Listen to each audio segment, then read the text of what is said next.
it feels so good to say it again. Good evening and welcome to Newsline. I am Claire Adilabu Abdurrazak. You know, there's something truly special about being back right here where storytelling comes alive every Sunday night. Now, our destination tonight is completely unscripted. But that's the real thrill about Newsline, isn't it?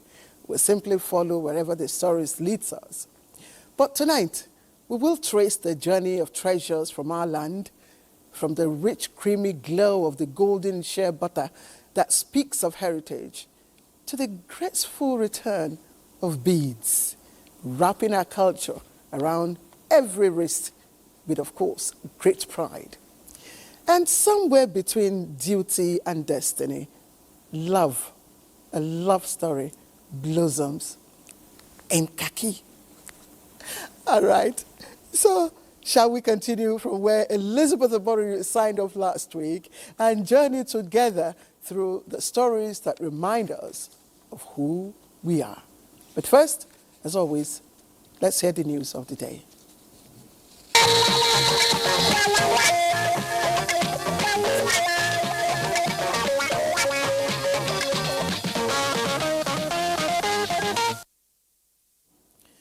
And President Bola Tinubu says Nigeria stands firm as a democracy governed by constitutional guarantees of religious liberty. The president notes in a message that since 2023, his administration has maintained an open and active engagement with both Christian and Muslim leaders, while also continuing to address security challenges affecting citizens across all faiths. President Tinubu emphasizes that the characterization of Nigeria as religiously intolerant does not reflect the nation's reality, nor does it take into account the government's consistent and sincere efforts to safeguard freedom of religion and belief for every Nigerian. President Tinubu reaffirms that religious freedom and tolerance remain core tenets of Nigeria's collective identity and will always be upheld. He stressed that Nigeria opposes all forms of religious persecution and remains committed to protecting the rights of citizens of every faith. The president concluded by assuring that his administration will continue to work closely with the United States government and the international community to deepen understanding and cooperation in protecting communities of all faiths. Nigeria's government has been advised to swiftly initiate diplomatic engagements that will present Nigeria's position and a clear picture of the terrorist activities in the country. The security risk management expert, Kabiru Adamu, in a conversation with our State House correspondent, Muswatan Wahab, on executive recap, also urges the government to carry along the umbrella religious bodies in the country in managing and correcting the wrong perception about religions in Nigeria. He traces what led to the wrong perspectives being held by the U.S. government.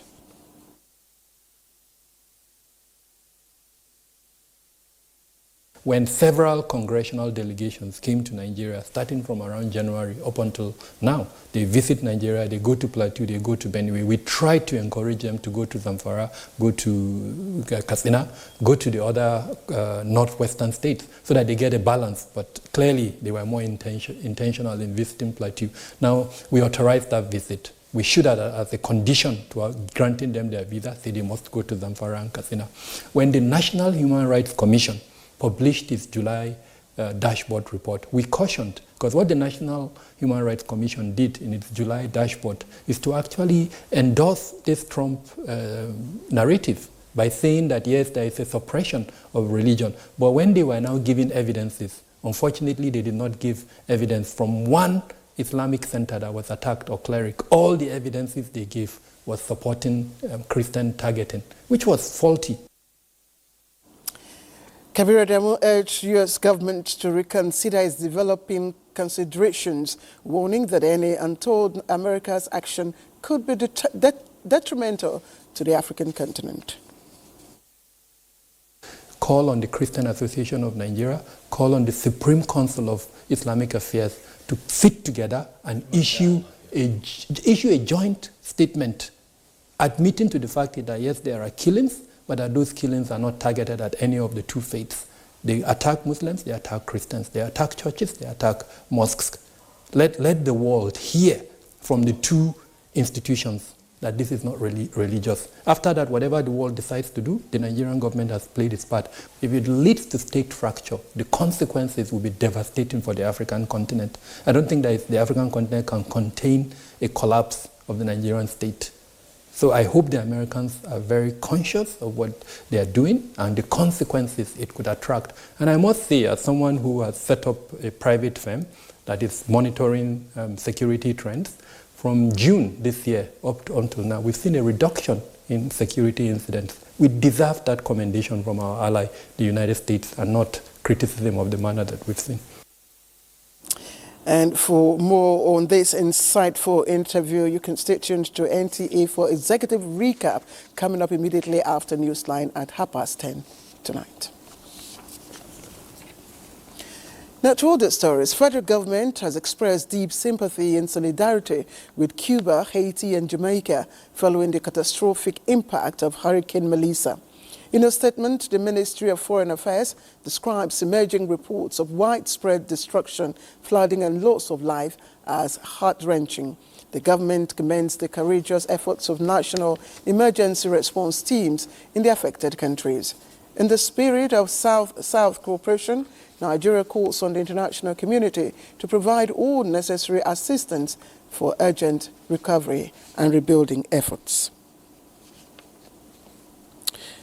In other stories, the Presidential Initiative on Unlocking the Healthcare Value Chain, PVAC, and UNICEF have launched a new initiative to empower Nigerian youth in the manufacturing sector. The program, under the Enabling Local Manufacturing Initiative, will identify high-demand roles, train 200 young Nigerians with special focus on women and girls, and also facilitate their placement in the manufacturing industry. The National Coordinator of PVAC, Dr. Abdul Mukhtar, identified 6 key barriers hindering industrialization, including policy, regulatory, and legal frameworks, access to finance, market access, human capital development, research and development, as well as infrastructure. Dr. Mukhtar emphasized the need for practical solutions to bridge these gaps and strengthen Nigeria's local manufacturing capacity. The dialogue, which has as a side event to the Nigeria-EU Health Investment Forum, signals the start of a coordinated process to map job roles, mobilize youth, train, certify, and connect them to industry opportunities. The widespread knowledge goals almost every few years. So you also need to be able to refresh. Even if you have the skills at any given moment, you need to refresh. Who have the right skills for the job, and they are placed in the right institutions, and hopefully 6 months after placement, 70% of them are retained in the positions. The Nigerian Railway Corporation has confirmed a train derailment along the Warri-Takbe rail line. The incident occurred at about 7:30 in the evening on November 1, 2025, around kilometer 212+8 meter Agbo. In a statement, the managing director of the corporation, Kadi Okwefa, says preliminary findings suggest the derailment may have been caused by suspected track vandalism. However, full investigation is underway to determine the exact cause. He adds that all passengers on board were safely evacuated and no casualties were recorded. Following the incident, the NRC has announced a temporary suspension of train services along the corridor to allow for a comprehensive investigation. The corporation also apologizes for the inconvenience caused and assures of improved service delivery. The Nigerian Education Loan Fund, NEL Fund, says it has received over 1 million applications on its students' loan portal since its official launch on May 24, 2024. In a statement, NEL Fund's Managing Director and Chief Executive Officer, Akintunde Sawyer, describes the milestone as a defining moment in Nigeria's pursuit of equitable education financing. So far, Nelphone says it has disbursed more than 116 billion naira in student loans, covering institutional fees and upkeep allowances for students across universities, polytechnics and colleges of education nationwide.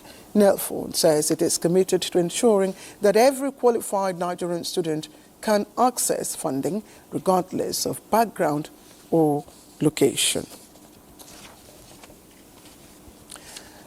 All right, it's time to join Bade Adeleye for sports update.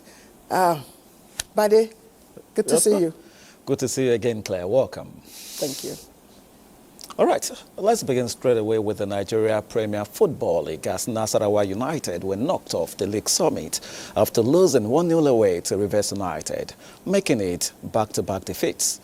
Abia Warriors profited from the situation as they ran away with a 2-1 victory away at Niger Tornadoes to go top of the league table. In Lagos, Ikorodu City sustained their momentum with a convincing 2-0 win over Kun Khalifat to move third. In the star match of the weekend, Enyimba handed Kano Pillars a 2-0 loss, thereby condemning Pillars to first from the bottom of the log. Now to the English Premier League, where Manchester City have moved second on the log after Erling Haaland inspired the citizens to a 3-1 win over Bournemouth. Haaland scored in the 17th and 33rd minutes, while Nico Riley put the game to bed with a third goal in the 60th minute. Earlier, West Ham United clinched their first home win since February as they recovered from a goal-down to beat Newcastle United 3-1 at the London Stadium. The result puts them above Nottingham Forest in 18th place and only 3 points from safety. Meanwhile, Wolverhampton Wanderers have sacked their manager Vitor Pereira after their winless start to the Premier League season continued just on Saturday with a 3-0 defeat to Fulham. Pereira's sacking comes 45 days after he signed a new 3-year contract at Wolves, despite them being bottom at the time, having lost their first 4 games. To volleyball now, VIP Spikers of Abuja have been crowned the women's champions of the 2025 National Division 1 Volleyball League after an impressive unbeaten run that saw them dominate both phases of the competition, which ended in Abia on Saturday. The Vipers won all 20 matches, amassing a total of 59 points to secure automatic qualification for the 2026 CGC Volleyball Premier League. Their stellar performance also earned them several individual awards, including Precious Nwadiogo, who was named the best middle blocker, Gift Iwobi the best attacker, and Precious Teaser the most valuable player. Away from Nigeria to the Paris Masters, where Yannick Sinner has regained his world #1 status after beating Felix Auger-Aliassime in the Paris Masters final. The Italian was displaced at the summit of the rankings after his US Open final defeat by Carlos Alcaraz in September, but went back above the Spaniard earlier today after beating Auger-Aliassime 6-4, 7-6 to clinch the Paris Masters title in the French capital. Well, that does it on Sports Tonight. Let's now return to Claire. But they're not so fast. You know, just before you go, I've always wondered, when teams draw, they share one point apiece. I'm just wondering, the extra 1 point, where does it go? It goes nowhere. That means that you just have to fight to, get the 3 points. And, there's no way they can make it 1.5. So it's one. So that tells you that you must fight for the 3 points. That's the encouragement. If you fight for the 3 points, you get it. But if you don't do that, you get just the points. So it's designed that way. Yeah, that's the beauty of it. But not in all sports. All right, Bade, thank you. It was the end of an era for one of Nasarawa's state's founding fathers, grassroots politician and mobilizer, Senator Solomon Iwuga, as he made his final journey to the great beyond.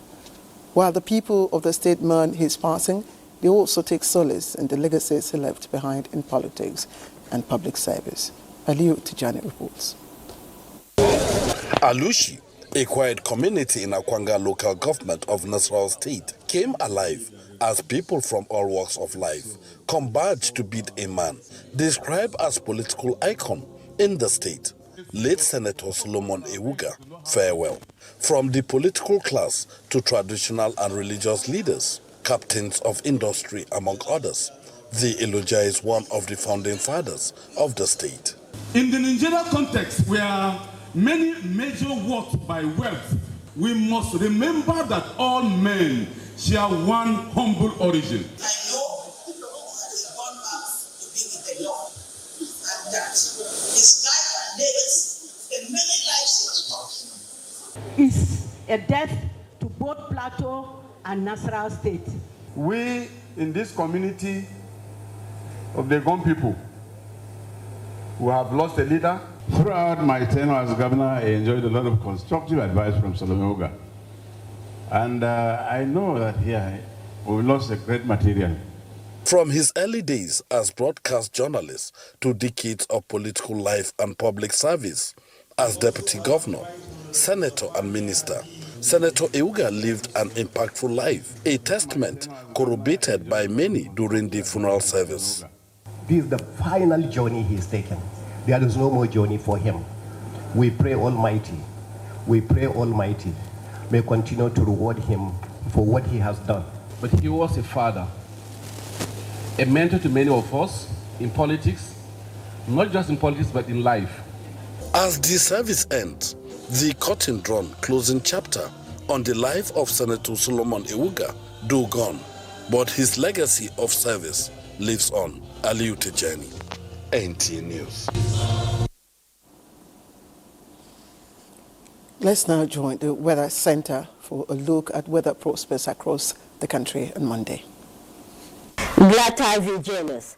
We expect late morning into afternoon thunderstorms over most parts of the coastal cities, gradually spreading into the inland cities of the south by afternoon hours. These storms are likely to extend into parts of southern Taraba, Benue, and Kogi State as the day progresses.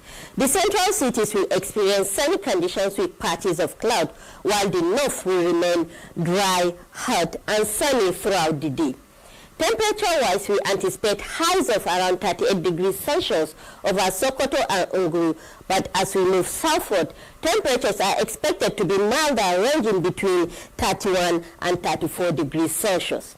And that's the weather update for Monday. Stay hydrated, stay safe, and have a wonderful day ahead. I'm Sefia Sayunusa. Thank you for watching.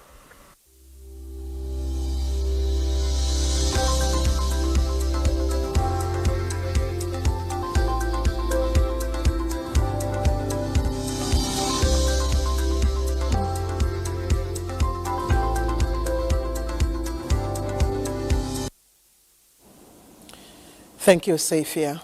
And that's the news. In a moment, we'll ease into Newsline proper, bringing you real stories, real people after the commercials.